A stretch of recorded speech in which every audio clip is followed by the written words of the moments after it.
This is Balance of Power on Bloomberg Television and Radio. I'm David West, and well, just over 3 weeks now until those midterm elections in the United States, with an awful lot at stake. Who controls the Senate, who controls the House, and who lives in a lot of governor's mansions across the country. To bring us up to speed on where we are on these midterm elections, welcome now Frank Luntz. He's famed pollster and political strategist and the CEO of FIL Inc. So, Frank, great to have you back with us.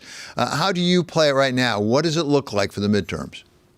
Well, it looks like Democrats win the Senate by 1 or 2 seats rather than having this 50-50 tie. The Republicans pick up, I think, the numbers between 15 and 20, which gives them a small but clear majority in the House. But, David, I want to address something that's more significant, and I ask permission from your producers. In the polling and focus groups that we are doing, we see an unprecedented level of distrust, of a loss of credibility for our election system. And this ties directly into our belief and our faith in democracy. I saw this in the run-up to the 2020 election. I raised it about 5 or 6 days before, that how people count the votes will mislead the public into thinking that Trump had won, when in fact, when all the votes are counted, it'll be clear beyond any shadow of any doubt that Joe Biden was the president. But because I launched this too late, people didn't pay attention. So, David, I am afraid that we will have a dozen elections, statewide elections across the country in major states that'll be decided by less than 1%. And we're going to have candidates denying the results, not accepting them. And I don't think this country can live through that. To go through another 2 years of election denial is so dangerous for the democracy. And in the polling that we're doing, the number 2 issue, after inflation and costs and the economy and affordability, the number 2 issue is the government itself, that is polarized, that is divided beyond repair, that we're not getting anything done. You add this component to that fear, to that annoyance, that anger that's out there. So over 70% of Americans are mad as hell, and we have a crisis on our hands. So, Frank, to just underscore your point a bit, in 2020, there was a contended presidential election. But I don't remember candidates who actually ran on a platform of, we don't believe the electoral system works. This time, in a lot of state offices, governor as well as attorney general, we have quite a few candidates like that.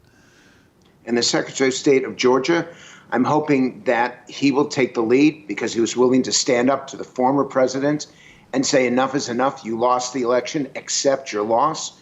But there are secretaries of state that are running across the country that may not do that. There are governors who may be elected, who may allow this to go on, not for day after day, but week after week or month after month. And we're now less than 4 weeks away from the election. It's not just Republicans, but we have to do something now to ensure accountability, personal responsibility, and most importantly, transparency of the electoral process. Frank, you just made a very important point. You said not just Republicans. Is this a bipartisan issue from your focus groups, from the work you're doing? Do you see that come up with Democrats as often as Republicans? No, it does not. Republicans are much less trusting of the system, are much more likely to believe that the system is not only broken, but Democrats launched the campaign that there is voter suppression. And when you can vote for 2 or 3 weeks in states all across the country, it's not true. And Republicans talk about voter corruption. And yeah, they can find dozens of votes nationwide, dozens. And they claim that that is systemic. Both sides are playing into this undermining of the faith and trust in the system. And both sides need to cut it out right now, or you're not going to like the consequences of it. I want to make a big shift here, if we could, for a moment to the United Kingdom, because I know you've spent a lot of time over there. Obviously, there's a big drama playing out. You talk about lack of faith in the government. I think that there's a lot of people in Britain right now who have lost faith in the government. Can the Liz Truss government survive? Well, I'm asked to describe it, and I give them 2 words to describe what's going on in Britain: Monty Python. It looks like a television sketch from the 1970s, and in fact, it's all too real. The public has lost faith in the British democracy as well. And you can't keep going from chancellor to chancellor to chancellor. What viewers may not realize is that they keep having this turnover of personnel and this rejection of policy day after day, week after week. And the British people are saying enough already. I don't see how the Conservative government survives. I think it shows instability at a time when we need predictability, and consistency. And I think it shows a disdain for the public. Listen, learn, and lead, and stop doing U-turns. What can we learn in the United States from what we're seeing in the United Kingdom right now? We need accountability. We need a detailed plan of action. Don't tell us what you might do. Tell us day by day, month by month, exactly what you will do.